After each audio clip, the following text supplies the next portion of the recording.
apa? Jadi filter per baris ini misalnya kayak oke aku coba ya. Ada kemungkinan soalnya keluar codingnya gitu. Misalnya select from where. Nah, sebenarnya tuh yang membedakan horizontal sama vertikal itu biasanya tuh kalau horizontal itu pasti dia select all. Kenapa select all? Karena kayak di sini tuh atribut-atributnya masih di satu tempat yang sama gitu, kayak project name, number, location, department number semuanya masih ada. Yang membedakan itu adalah em, barisnya. Misalnya di sini kita mau yang atas gitu. Berarti yang membedakan kan misalnya dia pengen where nama produk equals to X and product equals to Y and product equals to Z. Nah, ini from tergantung nama tabelnya, in this case nama tabelnya project. Nah, ini contoh dari horizontal fragmentation.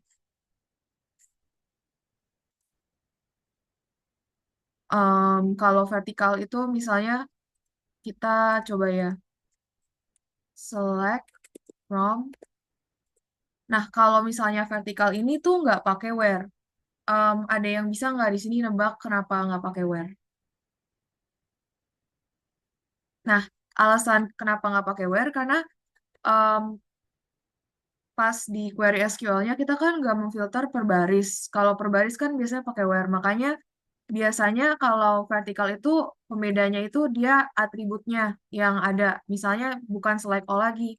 Tapi misalnya nih kita pengen bikin tabel project satu yang ada di sini.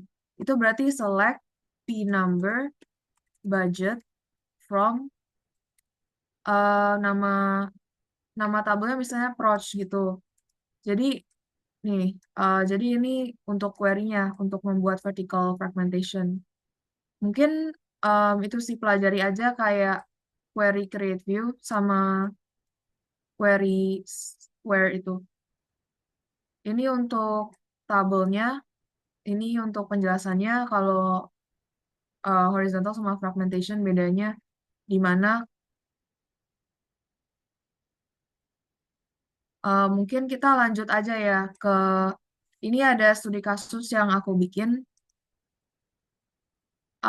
Sebelumnya ini kayak nama tabel aslinya itu mahasiswa.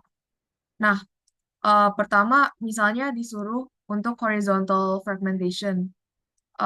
Tujuannya itu adalah create view. Biasanya tuh kalau misalnya mau bikin codingan di horizontal atau vertical fragmentation harus pakai create view. Kalau nggak salah, karena dosen responsinya bilang kalau nggak pakai create view itu nanti pas dia ke update query SQL-nya bakal hilang. Makanya lebih baik kita buat create view biar ke save gitu loh, kayak query yang sudah kita buat. Misalnya ini buat view, dia cuma pengen lihat mahasiswa jurusan TI, Teknik Industri. Berarti select from where.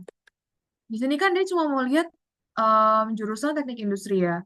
Otomatis kan ini kan per baris kan yang mau diseleksi kan. Dia maunya tuh TI doang. Berarti jurusan sama dengan TI.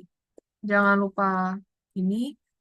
Lalu select all from mahasiswa. Nah, kira-kira seperti itu. Lalu untuk vertical fragmentation nanti kalian bisa coba sendiri. Cuma sekarang aku jelasin aja kalau vertical fragmentation misalnya tadi select from. Kalau vertical fragmentation itu nggak ada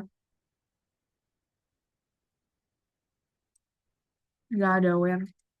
Jadi misalnya vertical fragmentation info dasar. Info dasar kan bisa aja kayak name, nama, jurusan sama alamat.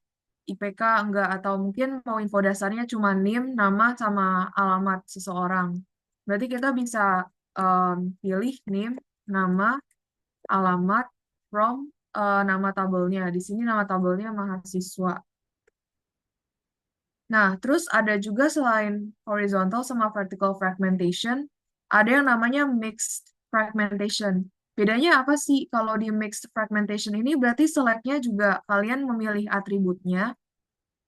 Jadi bukan select all doang kayak horizontal fragmentation. Dan yang kedua bedanya ada where-nya juga. Misalnya nih detail kontak dan detail IPK. Detail kontak di sini misalnya, oke kita modifikasi mahasiswa SI gitu. Mahasiswa SI. Berarti kan yang di sini yang di filter itu kan atribut atribut kontaknya ada alamat, atribut IPK, dan juga ada yang di filter itu juga per baris. Jadi mix itu yang di filter baris dan kolomnya. Jadi misalnya di sini mahasiswa information as select berarti name, nama, alamat, IPK from mahasiswa where misalnya jurusannya sama dengan SI. Intinya gitu sih jelasnya untuk vertical dan horizontal fragmentation. Mungkin kita lanjut bahas yang session 3 and 4 secara singkat. Sebelumnya, ntar aku screen share semuanya.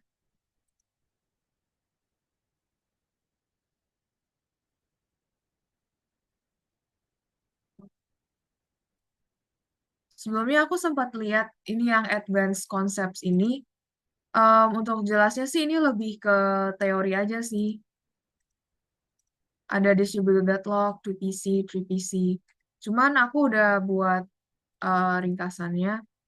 Ringkasannya itu fokusnya itu di manajemen transaksi dan recovery pada sistem distribusi. Ini untuk catatannya, jadi kayak ada distributed, ada two-phase locking. Di sini ada penjelasannya, ada centralized 2PL, primary copy 2PL, distributed 2PL. Terus ini kayak ada terkait distributed database recovery, ada misalnya ini salah satu failure-nya ada apa aja sih, pesan hilang, site-nya down, terus ada network partition, cara cara untuk fix-nya ada 2PC dan 3PC. Untuk jelasnya bisa, aku mungkin hari ini bakal lebih fokus ke studi kasus, tapi lalu aku ada lihat responsi juga, dan di responsi itu ada teori di mana kayak perbedaan distributed database dan distributed processing.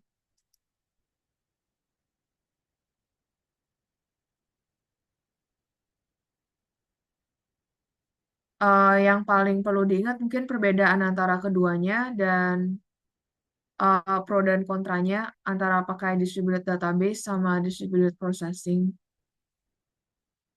Lalu mungkin sekarang kita masuk ke dari ERD ke dimensional model. Sebenarnya dimensional model itu apa sih? Gampangnya itu kalau yang diajarin Pak Hendro, dosen BI kita, jadi kalau dimensional model itu kayak ada yang namanya fact table. Kalau fact table itu biasanya dia kayak tabel transaksi gitu. Nah, terus ada dimensionnya. Misalnya dimension itu kayak gimana sih? Biasanya nih kalau misalnya transaksi di database kan ada, misalnya kalian ada waktu transaksi, terus ada barang yang kalian mau beli, lokasinya, segala macam. Jadi dimension itu biasanya bentuknya fix dan dia nggak berubah-ubah kayak fact table. Bisa dibilang kalau dimensional table itu dia kayak master table gitu. Misalnya di sini ada kayak dim waktu, terus di sini ada dim lokasi, dan dim lain-lain. Untuk step-stepsnya, aku secara lebih detailnya akan menjelaskan dari slide-nya Pak Hendro. Sebentar.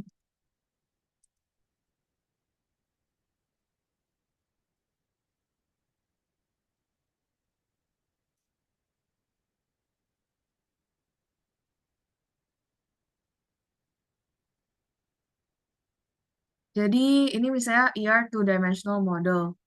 Jadi ini step-stepsnya Dan kalau misalnya kalian nggak keburu nih, buat dari step 1 sampai step 4 itu nggak apa-apa banget. Em, tapi hari ini aku akan menjelaskan step-stepsnya juga biar kalian lebih ngerti. Jadi, kalian pertama harus ngeklasifikasiin entitas di database. As you guys know, kan kalau entitas di database itu kebanyakan transaction sama kayak master table. Kalau master table itu bisa dibilang kayak komponen entities, kayak biasanya tuh kalau komponen entities itu menjawab who, what, where, how, why. Kalau classification entities itu biasanya mereka tuh ada di one-to-many relationship. Kalau transaction entities, as you guys know, biasanya ini tuh yang um, datanya itu nggak fix. Pasti kayak misalnya kalau orders itu kan ada banyak ya. Pasti kayak datanya ke-update mulu atau hotel bookings atau misalnya shipment perusahaan kayak ada tabel shipment itu kan pasti shipmentnya ada banyak. Nah, itu namanya transactional entities.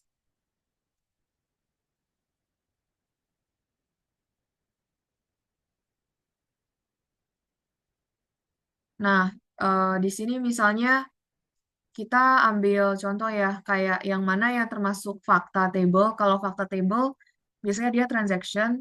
Kalau misalnya gampangnya tuh kalau master table atau yang nggak banyak berubah, itu biasanya nanti masuk dimension. Misalnya di sini ada order. Order kan seperti yang kita tahu dia bakalan berubah-ubah kan kalau order. Berarti dia termasuk um, fact table atau transaction table. Terus customer misalnya kan nggak selalu berubah. Terus ada ini, ini. Em,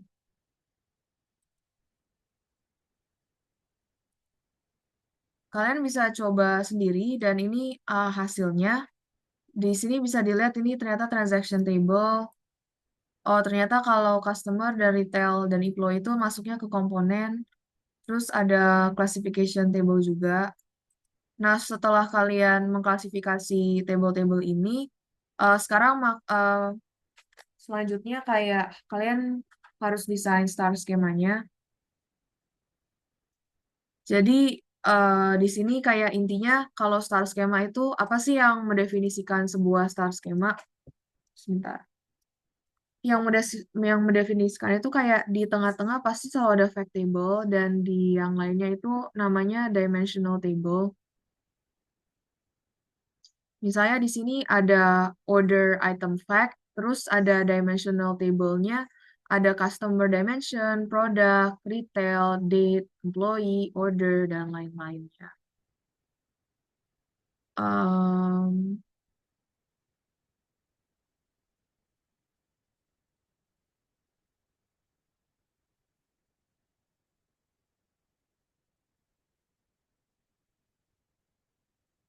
Mungkin lanjut aja ya kita jawab case study-nya. Di sini, bentar ya guys, aku kesemutan.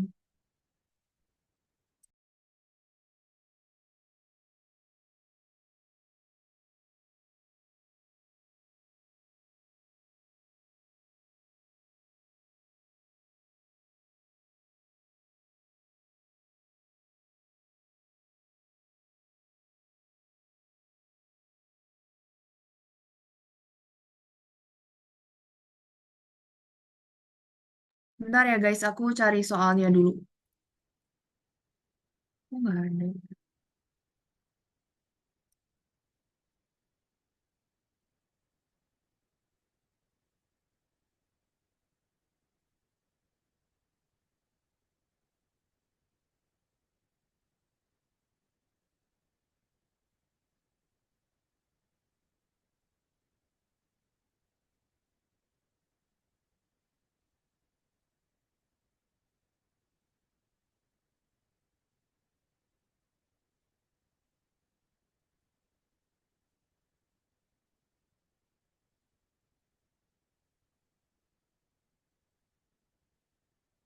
Bentar.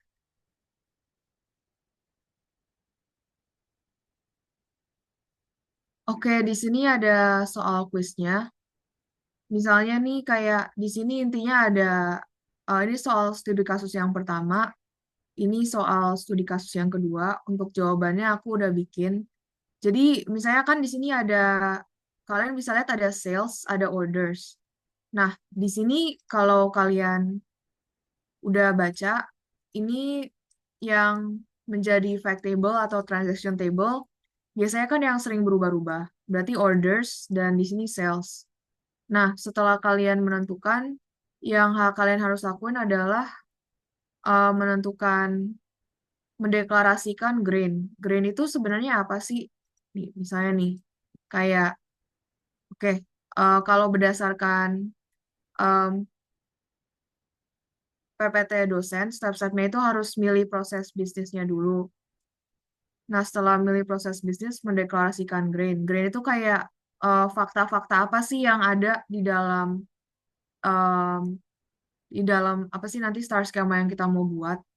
Jadi di sini ada fakta penjualan. Penjualan itu lebih ke pesanan dan sorry, lebih ke salesnya dan ada fakta pesanan. Dan lalu kita step selanjutnya adalah nentuin dimensi apa aja sih yang ada di sini.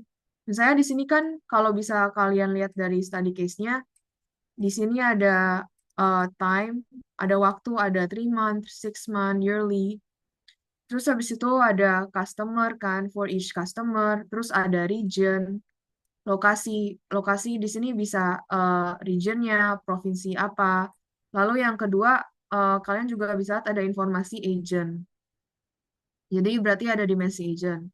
Lalu di sini kan kayak ada keterangan soal item kategori ya. Berarti dari informasi yang ada di dalam studi kasusnya, kalian bisa nentuin nih ada dimensi apa aja. Berarti last but not least ada dimensi produk.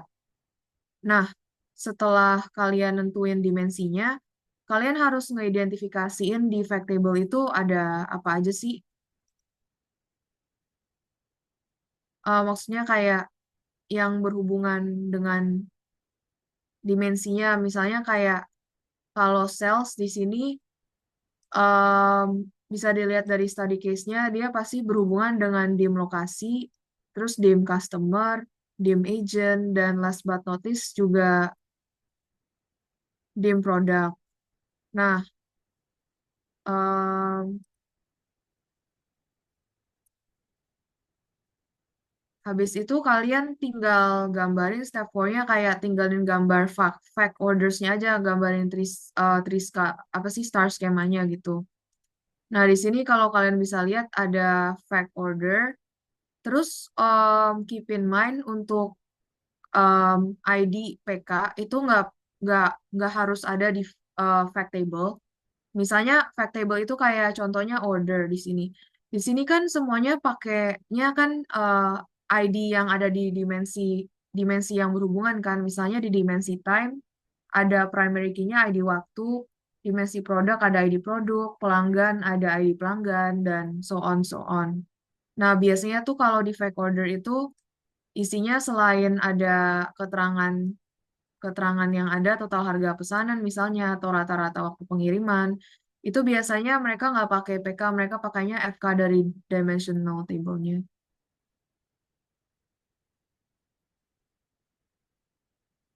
Nah, ini untuk em, dan mungkin kalau di fact order itu biasanya ada yang dinamakan measure. Measure itu apa sih? Measure itu kayak atribut-atribut yang ada di fact order selain foreign key dari table dimension. Misalnya di sini kalau kalian bisa lihat, berarti yang termasuk measure total harga pesanan dan rata-rata waktu pengiriman. Nah, ini untuk jawaban yang fakta sales. Jadi ada jumlah unit, ada measure-nya, ada apa aja sih atribut-atribut yang ada di fact table, semua ini rata-rata harga jual per item. Dan ini mungkin untuk kunci jawaban fact sales-nya.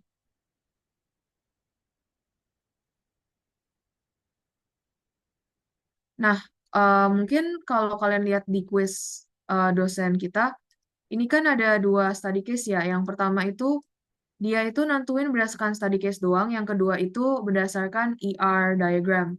Nah, dari penjelasan aku yang tadi, ada yang mau jawab? Mungkin step pertamanya kita bakal ngapain?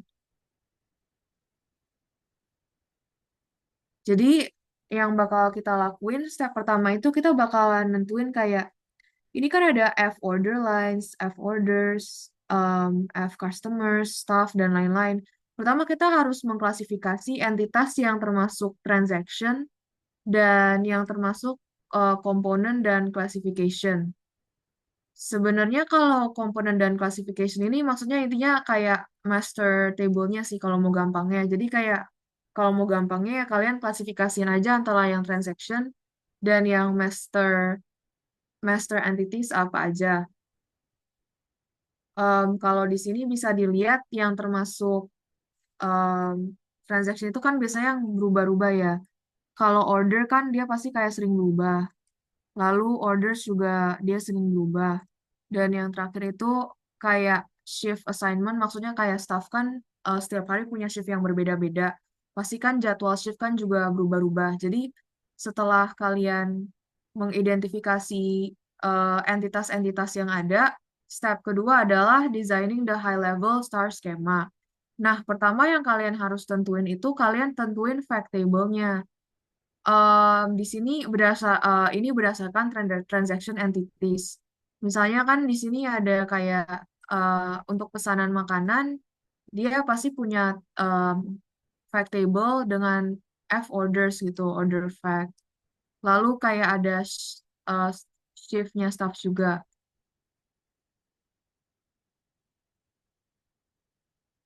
Nah, kita coba buat ya yang order lines ini. Jadi misalnya di sini ada fact table, order lines. Yang berhubungan sama order lines ada apa aja nih guys? Misalnya ada, sorry ada yang tiba-tiba.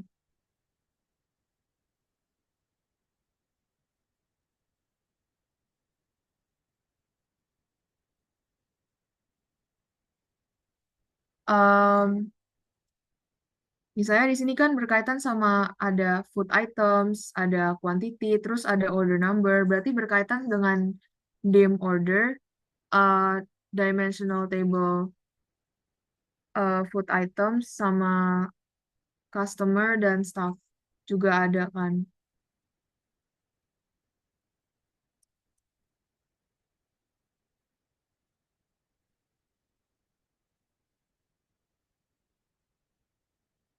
Nah, ini jawaban untuk fact table lainnya.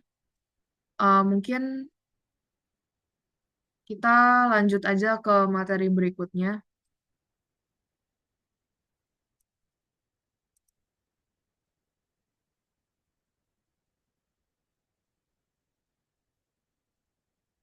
Nah, materi berikutnya ini soal replication. Setelah aku ngeliat dua PowerPoint, satu dari dosen, satu lagi dari Binus Maya, fokus UTS-nya itu ada jenis replikasi dan skenario skenario penggunaannya itu kapan aja ya. Sebentar, ada yang call lagi.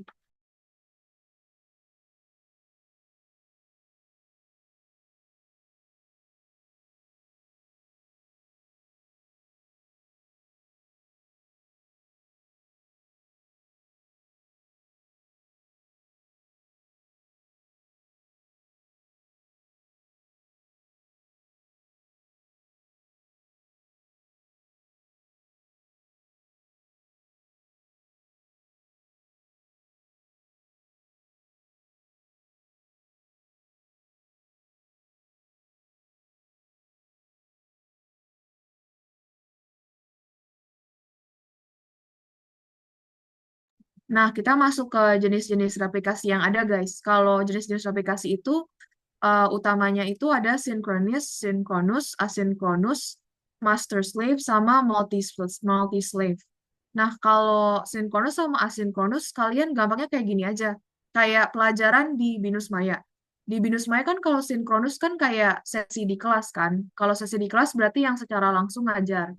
Kalau asynchronous itu kan contohnya kayak apa sih kayak mengisi forum aja dan itu berarti kayak ada delay kan. Berarti sinkronus gampangnya real time, dia konsistensinya tinggi, ciri-cirinya, dan kalau asinkronus dia ciri-cirinya delay. Performanya lebih baik, tapi datanya bisa tertinggal. Lalu ada master slave sama multi master. Kalau master slave itu maksudnya satu write yang menulis node, bisa banyak yang read node-nya. Kalau multi-master itu semua node bisa nulis, cuman perlu resolusi konflik.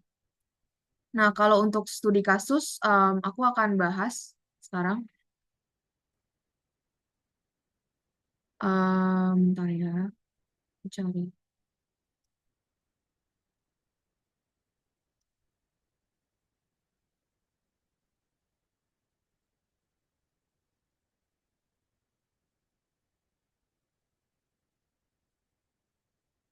Nah, misalnya di sini kayak,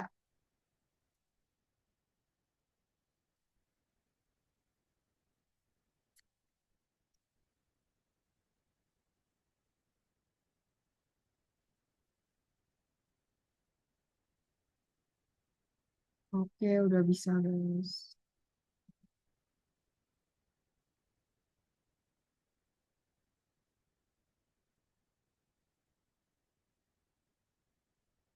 Nah, ini banyak skenario sih. Cuman katanya tuh studi kasus yang penting yang biasanya dikeluarin itu biasanya kayak ada e-commerce. Nih, misalnya kalian lihat ada layan e-commerce platform, terus ada um, financial, ada streaming global, ada IoT dan big data, terus ada analytic snapshot replication. Biasanya tuh yang keluar ini.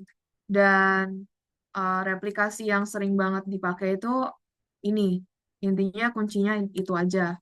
Kalau streaming global, kan globally kan, kata kuncinya globally secara global, berarti kayak yang dipakai itu untuk itu geographic replication. Mungkin aku jelasin di sini aja. Misalnya ada skenario kayak aplikasi seperti PayPal lagi memproses transaksi keuangan. Kalau transaksi keuangan kan berarti dia real time ya. Berarti kayak dia perlu data transaksi yang direplikasikan secara real time ke database-nya. Berarti dia pakai synchronous replication. Nah, terus manfaatnya ya ini. Kalian bisa hafalin aja kayak skenario-skenarionya dan kira-kira replikasi yang digunakan ini apa sih? Dan kenapa pakai geographic replication misalnya? Misalnya karena pengguna itu bisa mengakses data dari lokasi terdekat dan juga mengurangi latency dan kecepatan. Nah, ini untuk e-commerce platform, misalnya nih, skenarionya e-commerce menghadapi lonjakan permintaan selama promo besar.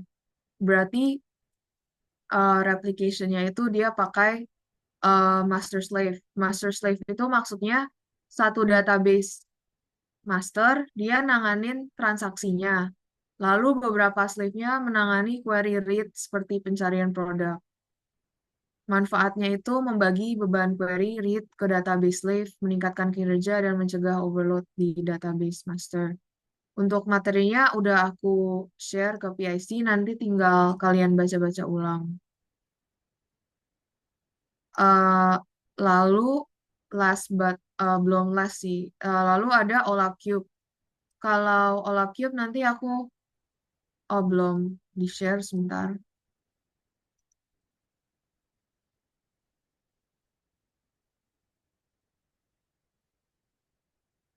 Nah, kalau Olapcube ini sih kemungkinan sih ada beberapa kemungkinan yang aku baca sebentar ya. Aku buka dulu. Em, OLAP itu ada beberapa kemungkinan yang muncul. Pertama, waktu kuis kemarin, kita kan nggak perlu query kan. Kita cuma perlu kayak ngasih gambaran visualisasi, misalnya data yang sebelumnya belum di drill down, sama data yang sesudah di drill down itu seperti apa. Tapi mungkin query-nya juga bisa keluar, jadi aku akan bahas juga. Dan kalau misalnya teorinya sih lebih kayak gini ya, kayak lebih fokusnya itu ke konsep multidimensional dari OLAP sendiri, dan juga kayak arsitektur OLAP itu ada apa aja. Misalnya di sini ada MOLAP, multidimensional OLAP, ada relational OLAP. hybrid OLAP, dan desktop OLAP.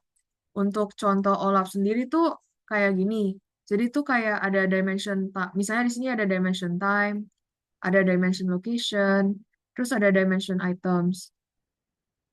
Mungkin aku lanjut ke slide dari bapaknya aja. Ini OLAP, OLAP query.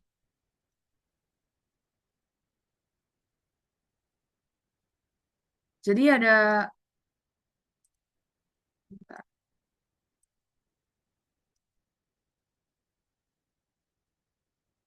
nah jadi untuk OLAP sendiri kayak misalnya ada drill down. Drill down itu intinya gini loh, misalnya aku kasih contoh. Drill down itu intinya kayak data-datanya tuh tambah banyak. Ingatnya gitu aja kayak baris-baris yang ada mereka akan nanti tambah banyak gitu. Misalnya salah satu contohnya dia mau nge-drill down dari yang time-nya itu cuman quarter doang.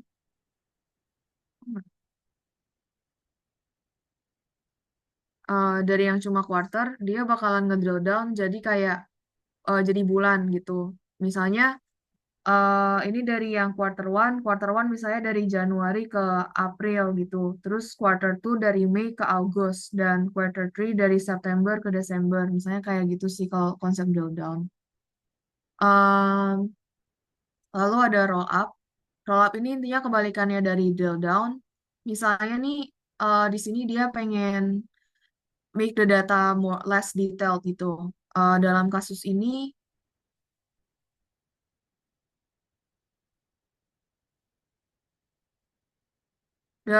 misalnya kayak ini kan ada kota-kota di USA dan kota-kota di Aussie, Perth, Sydney, dan lain-lainnya. Kalau roll up itu intinya kayak dari yang datanya ada New Jersey, Los Angeles, Perth, Sydney, dikecilin cuman jadi USA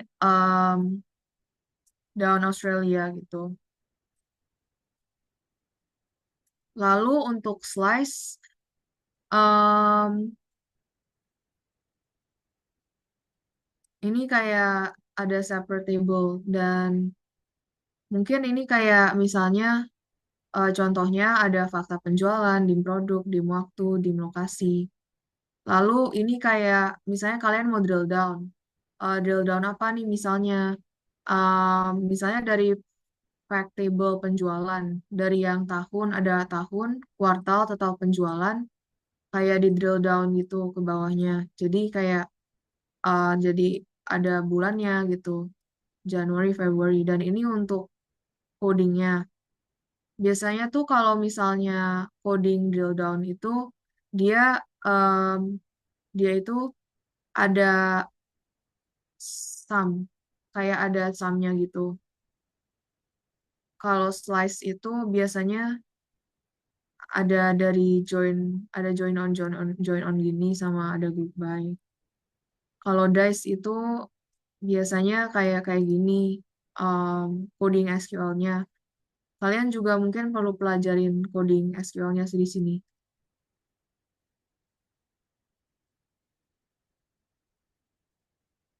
Sebelumnya aku mungkin kasih dari study case yang aku udah buat sebentar ya.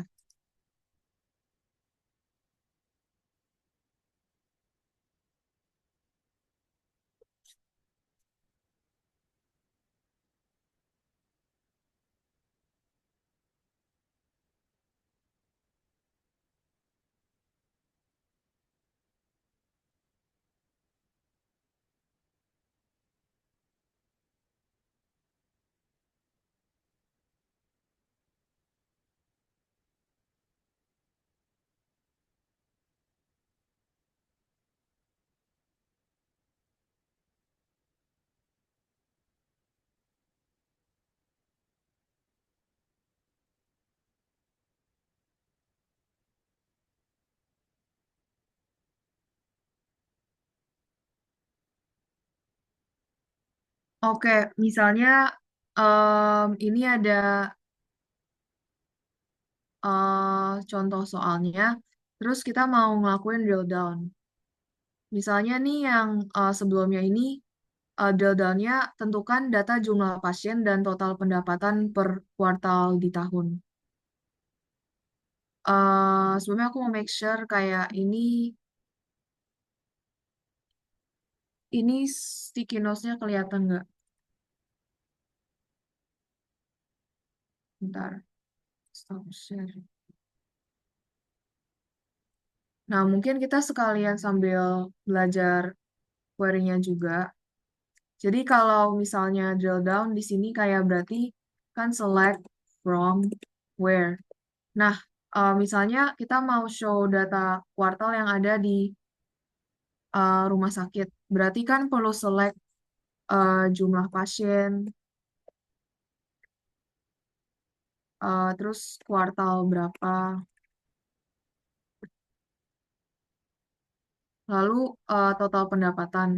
Nah, kalau total pendapatan ini dari total pendapatan ada atributnya, dan ini di table fact layanan. Berarti kalian bilang dari fact layanan.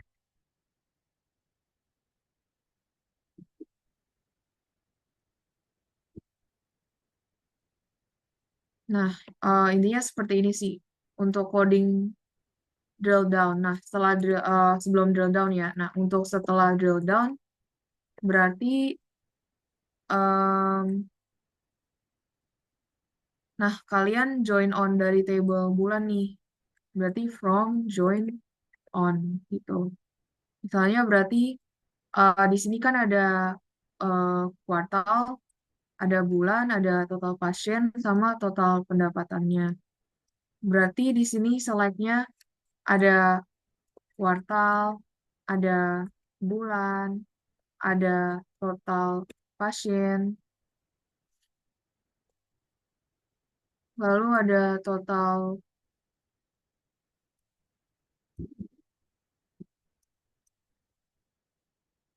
pendapatan.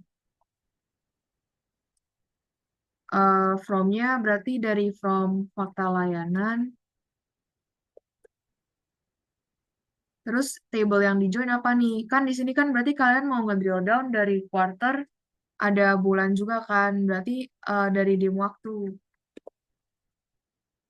Terus di waktu ini, kalau kalian ingat join on, kalau misalnya nanti bakalan ditanya query-nya, kalau join on itu kan, on itu biasanya primary key atau foreign key yang ada di dua tabel ini. Misalnya dari layanan dan waktu, itu dia ada apa aja sih yang mirip, berarti kan ada ID waktu kan, dua-duanya sama. Nah, itu kalian taruh aja di sini.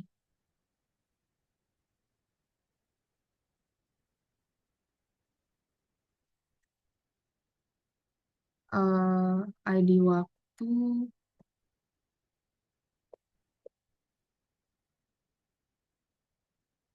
Misalnya kalian juga harus taruh inisialnya, misalnya nih F, L, atau F, terus ini B.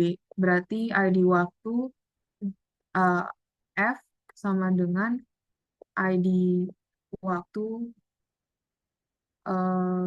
D, gitu. Misalnya gitu. Nah, udah deh. Ini kayak contoh coding yang belum di drill down dan yang sudah di drill down. Lalu yang kedua, misalnya ada roll up nih. Tadi case-nya itu kalian mau cari total pendapatan rumah sakit eh, per tanggal per tahun 2022. Dari sini cara codingnya gimana? Coding SQL-nya. Berarti kalian perlu select dulu atribut yang ada nih. Misalnya di dalam total pendapatan, kalau kalian tahu biasanya ada apa aja sih? Berarti kan biasanya kan ada kayak waktunya, terus data waktu dulu, data rumah sakit, data di kota apa, total pendapatan, total pendapatannya. Nah, dalam kasus ini kita mau roll up nih dari yang rumah sakit doang, rumah sakitnya dijabarin, nanti eh, jadi cuman total pendapatan rumah sakit yang ada di per kota, jadi kayak tinggal ditotalin gitu. Untuk cara query SQL-nya seperti ini. Misalnya ada ID waktu, terus ada rumah sakit, terus ada kota, terus ada total pendapatan. Nah, dari sini kalian tentuin dulu kayak from tabel mana aja. Misalnya kan berarti dari rumah sakit, kota, dan total pendapatan kan semuanya ada di fakta layanan kan. Berarti kalian tulis fact layanan, lalu tulis kayak tabel yang di join on aja. Di sini misalnya kan yang mau kalian juga kan pengen ID waktu di mana year kan. Kayak kalian cuma pengen tahunnya doang, berarti year dalam kurung ID waktunya.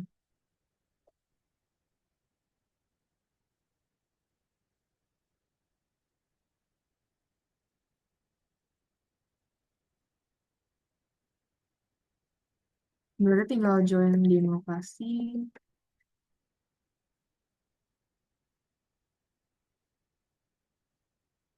on.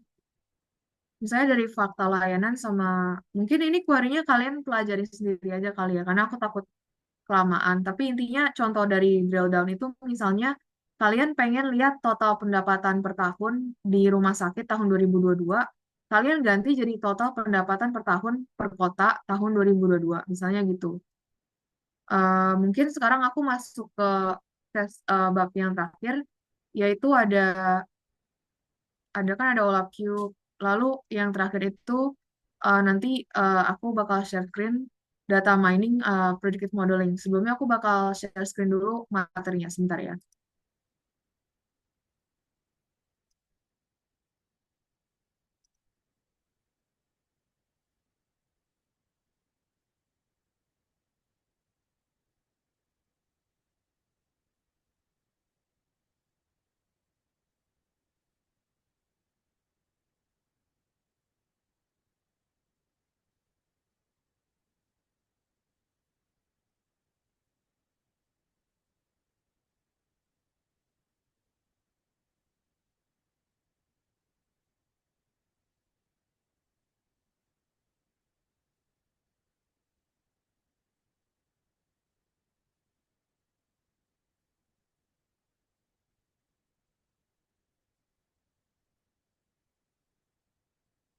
Nah, kalau data mining ini nih dari dosen BI sendiri, inginnya kalau misalnya kita jawab terkait data mining, kayak nanti mungkin ada study case, itu dia mau pakai dari KDD. KDD itu knowledge discovery from data, jadi kayak pakai bagan ini gitu loh, step-step untuk menjawabnya.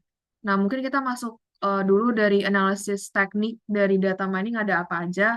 Ada classification, ada clustering, ada association rule of extraction. Nah, untuk data, cara cari, kita tuh harus tahu cara cari data yang udah bersih, yang nggak kotor lagi tuh gimana. Pertama, kita harus mengidentifikasikan dulu apa sih yang termasuk data. Misalnya ada data nominal. Nominal itu kayak yang em, kalau ordinal itu kan biasanya kayak ada skala 1 sampai 10, ada ranking, ada grade dari A sampai Z, height dari 150 sampai 180. Nominal itu kayak yang bisa diukur. Lalu ada yang interval, rasio. Nah, biasanya tuh kalau data quality itu biasanya tuh apa sih yang menjadi masalah di data kayak kualitas-kualitas yang membuat kualitasnya itu buruk. Berarti kayak ada noise, outliers, missing values, duplicate data, data-data yang kayak misalnya kamu em, datanya kayak dia duplikat gitu. Noise itu maksudnya apa sih? Noise itu biasanya kayak meaningless data. Biasanya nama lainnya itu corrupt data. Ini contoh-contoh dari data-data yang termasuk noise. Di sini ada missing values, don't care values, misalnya yang kayak gini-gini nih, kayak attribute noise, ini kelas noise gitu. Terus ada outliers. Outliers itu biasanya data yang dia tuh beda sendiri gitu dengan data yang lain gitu. Misalnya di sini kayak datanya ada yang kayak gini bentuknya, terus ada yang kayak gini, terus tiba-tiba ada yang satu doang gitu. Em, Oke. Nah, terus ada yang missing values. Missing values itu kayak information-nya itu not collected. Misalnya nih, dalam contoh yang tadi, aku bikin kuesioner. Terus aku bikin kuesioner, ada beberapa orang yang nggak ngisi nama atau nggak ngisi kontak nomornya. Ini yang menyebabkan data-data yang nggak ada gitu, missing values namanya. Ini cara untuk handlingnya bisa dibaca sendiri. Lalu yang kedua masuk dari data, kita masuk pre-processing data.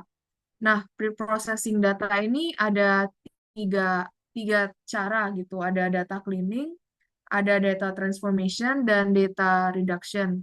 Ini kalian bisa baca-baca aja karena nanti aku lebih akan bahas cara ngejawab study case-nya. Terus yang ketiga itu ada step data transformation. Nah, data transformation ini adalah caranya membuat datanya itu, misalnya kalau smoothing itu dia tujuannya itu remove noise data. Terus kalau aggregation itu berarti dia kayak bisa ngesum datanya atau buat construction. Lalu di sini ada method normalization juga untuk data transformation. Ini contoh-contoh normalisasi, cuman ini nggak bakalan keluar juga sih kalau di studi kasus. Um, nah, ini untuk data miningnya. Sekarang kita masuk data mining. Jadi sebenarnya tuh data mining ini ada banyak tekniks. Jadi yang pertama ini ada yang namanya classification. Classification ini tuh objektifnya itu untuk memprediksi kelas label. Dan ini adalah teknik-teknik classification. Ada decision tree, ada classification rule, neural network, key nearest neighbor, support vendor machine. Nanti kayak untuk classification techniques, kalau nggak salah, misalnya di studi kasus kalian masuk ke tahap dari data, terus data report processing, terus data transformation, lalu ada classification techniques. Kalian pilih salah satu dari ini yang kalian mau pakai yang mana. Dan karena ujiannya itu di kertas, ya kalian tulis manual aja, pakai asumsi sendiri. Kalian mau buatnya kayak gimana gitu.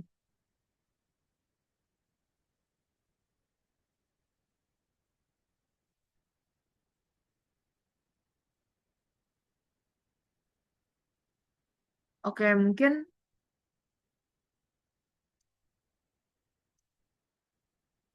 Nah, ini kayak salah satu studi kasusnya. Misalnya kayak by computer. Di sini kayak ada banyak data kan, ada atribut age, income, student, credit rating. Dia mau by computer atau dia nggak mau by computer. Nah, step yang pertama kita harus lakukan adalah seleksi data. Seleksi data ini tujuannya itu misalnya nih kalau kalian mau membuat pohon keputusan, dia tuh dapat menentukan orang itu bakalan beli komputernya nggak sih berdasarkan karakteristiknya. Misalnya kayak karakteristik age, apakah orang yang di bawah usia 30 biasanya dia akan beli komputer atau enggak. Income yang seperti apa sih yang biasanya itu cenderung beli komputer, dan kalian bisa melihat berdasarkan data-data ini. Nah, untuk berdasarkan data-data ini kan yang kebanyakan membeli komputer kan berarti di jangka range medium gitu. Terus student itu biasanya student yes or no yang beli komputer. Kalau di sini sih dilihatnya dari data yang ada, banyak kan yang merupakan student yang membelikan komputer. Lalu ada credit rating. Credit rating dia harus bagaimana? Di sini biasanya yang fair itu sudah bisa membeli komputer.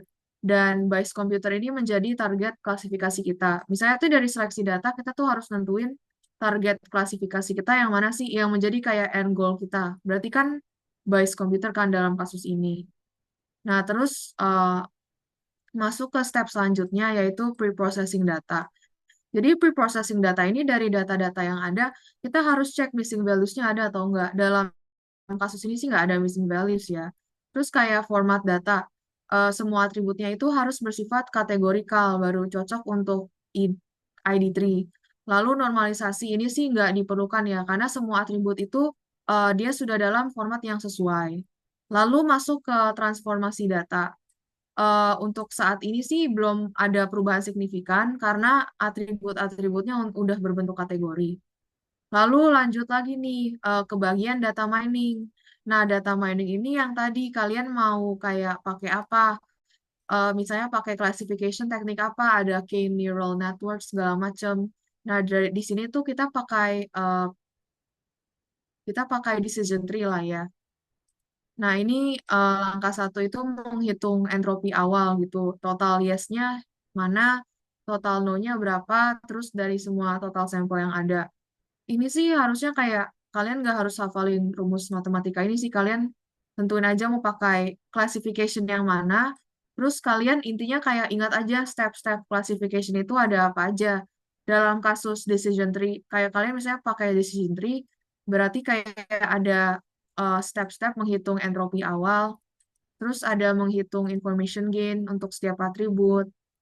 Lalu langkah ketiganya kita pilih atribut dengan information gain tertinggi. Information gain tertinggi itu adalah maksudnya kayak yang menunjukkan bahwa kayak ini tuh informasinya relevan ke end goal kita, yaitu Bayes computer. Dalam kasus ini ada income, student, dan credit rating. Lalu langkah keempat, ya kalian buat pohon keputusannya. Misalnya di sini kayak kalian buat pohon keputusan student. Dia merupakan student atau enggak? Yes. Kalau yes, berarti kayak gini. Kalau no, berarti yang dicek adalah credit ratingnya. Kalau misalnya credit ratingnya cuma fair, berarti dia nggak buy komputer. Yes, di sini maksudnya kayak yang yes dalam kurung ini, maksudnya itu apakah mereka buy komputer, berarti yes dalam kurung. Kalau mereka nggak beli komputer, berarti no dalam kurung. Kalau misalnya credit ratingnya excellent, berarti mereka beli em, komputernya gitu. Lalu ada evaluasi model. Em, dan yang terakhir ada kesimpulan.